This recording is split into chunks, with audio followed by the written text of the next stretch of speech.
جب یہ بات اللہ کے نبی صلی اللہ علیہ وسلم نے کہی، صحابہ کو بھی تعجب گزرا، انہیں بھی بڑا عجیب سا لگا اور پوچھ بیٹھے، قالوا یا رسول اللہ ومن یأبا یا رسول اللہ، اے اللہ کے نبی کون ہے جو جنت میں جانے سے انکار کرے، ذرا بتائے تو صحیح۔ ہم بھی یہی پوچھ سکتے ہیں آپ سے کہ کیا کوئی ہے تم میں سے جو یہ کہے کہ میں جنت میں نہیں جاؤں گا؟ فوراً آپ کا یہ ریئیکٹ ہوگا کہ مولوی صاحب ایسا کون ہوگا جو جنت میں جانے سے انکار کرے؟ اللہ کے نبی نے جب صحابہ سے کہا کہ میری امت کا ہر فرد جنتی ہے سوائے اس کے جو جنت میں جانے سے انکار کرے، صحابہ نے فوراً سوال کر لیا کون ہے وہ شخص جو جنت میں جانے سے انکار کرے؟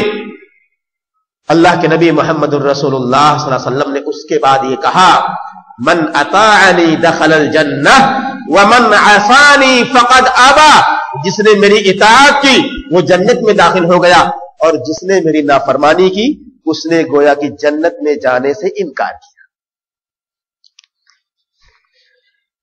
شیخ الاسلام علامہ ابن تیمیہ رحمہ اللہ بیان کرتے ہیں، اہل السنت فی الاسلام کا اہل الاسلام فی الملل، اہل سنت، سنت والے اسلام کے اندر ویسے ہی ہیں، یعنی ان کا مقام و مرتبہ اسلام کے اندر ویسے ہی ہے جیسے کہ اہل اسلام کا مرتبہ تمام امت کے فرقوں کے اندر ہے۔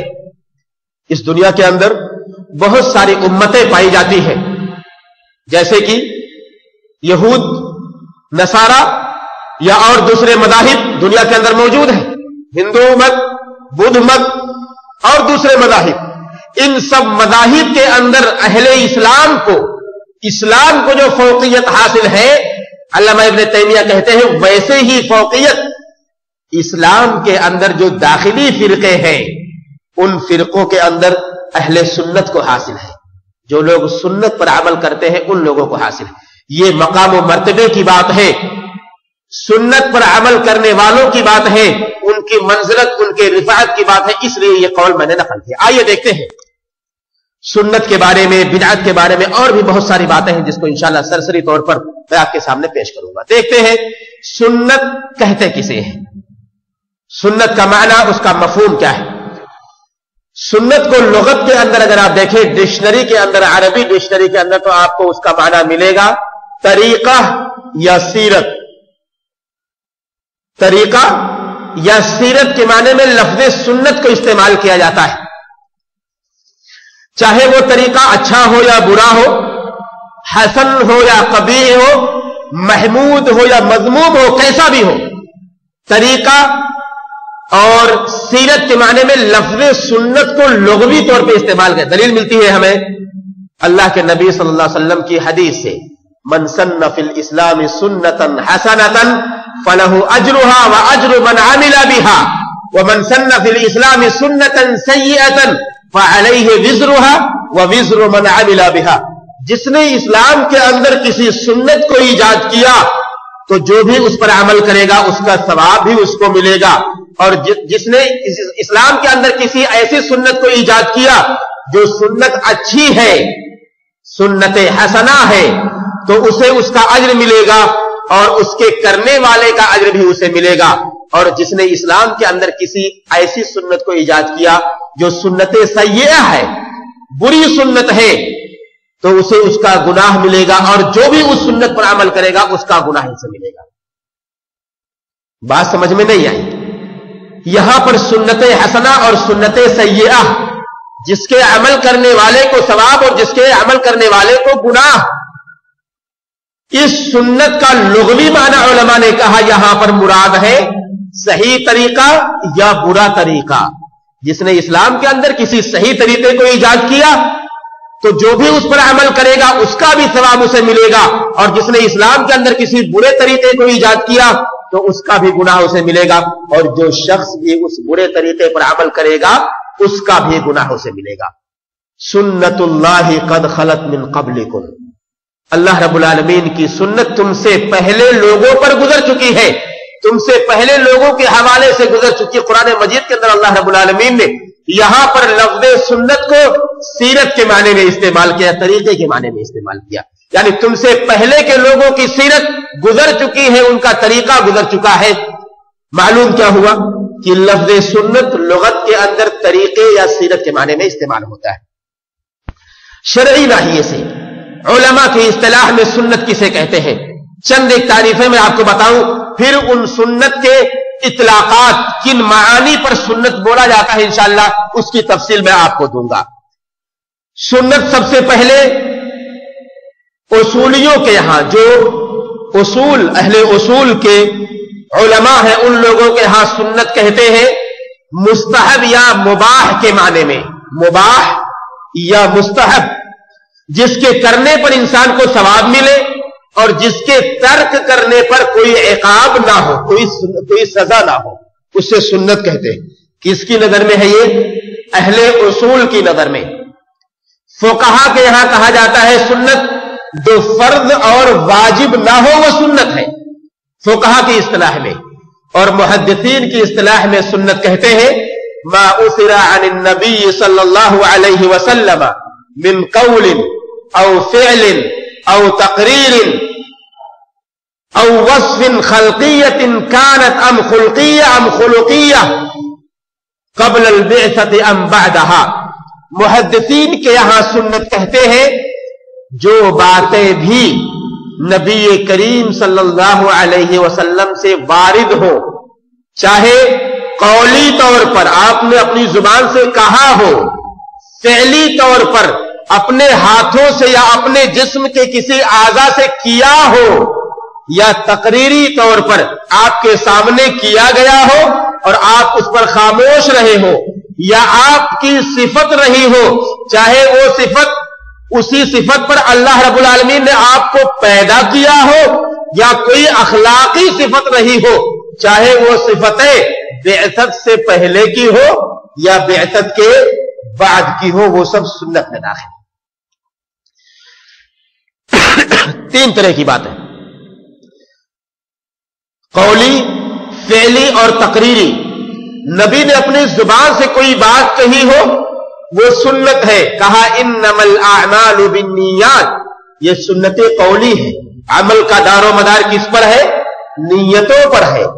فعلی سنت کی دلیل لیجئے، اللہ کے نبی محمد الرسول اللہ صلی اللہ علیہ وسلم کے صحابی نعمان ابن بشیر رضی اللہ تعالی عنہ کہتے ہیں کہ کان رسول اللہ صلی اللہ علیہ وسلم یسوی صفوفنا فاذا استوینا کبر، کہ اللہ کے نبی محمد الرسول اللہ صلی اللہ علیہ وسلم ہماری صفوں کو درست کیا کرتے تھے۔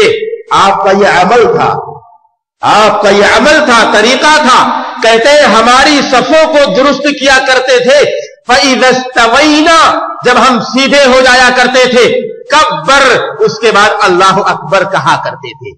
یہ کون سی سنت ہے؟ سنت فعلی ہے۔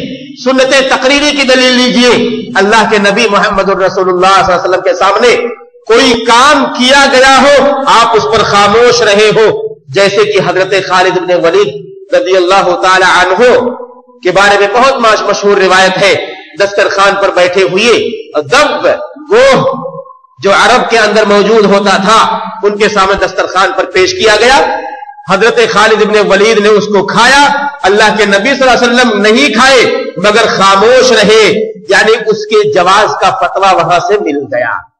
اور بھی بہت ساری دلیلیں، یہ ہے سنت۔ سنت، اور اب دیکھتے ہیں سنت کے اطلاقات کیا ہے، کن معانی کے لیے سنت کو بولا جاتا ہے، قرآن و حدیث کے اندر کن معانی کے لیے سنت کو استعمال کیا گیا۔ سرسری طور پر دیکھتے ہیں پہلا معنی سنت کا جسے قرآن اور حدیث میں استعمال کیا گیا، کہا کہ جو بھی چیزیں قرآن و سنت کے اندر وارد ہے وہ سب سنت ہے۔ جو بھی چیزیں اس قرآن کے اندر یا اللہ کے نبی صلی اللہ علیہ وسلم کی احادیث کے اندر وارد ہے ان سب کو سنت کا نام دیا گیا ہے۔ یہاں پر سنت کا نام اس لیے دیا گیا کیونکہ یہ نبی کا طریقہ ہے، نبی نے اس پر عمل کیا ہے، قرآن اور حدیث نبی نے انہی پر عمل کیا ہے۔ اس کی دلیل ہمیں ملتی ہے اللہ کے نبی محمد الرسول اللہ صلی اللہ علیہ وسلم کی روایت سے، کہا فمن رغب عن سنتی فلیس منی، بڑی پیاری روایت ہے، جس نے میری سنت سے اعراض کیا وہ مجھ میں سے نہیں ہے۔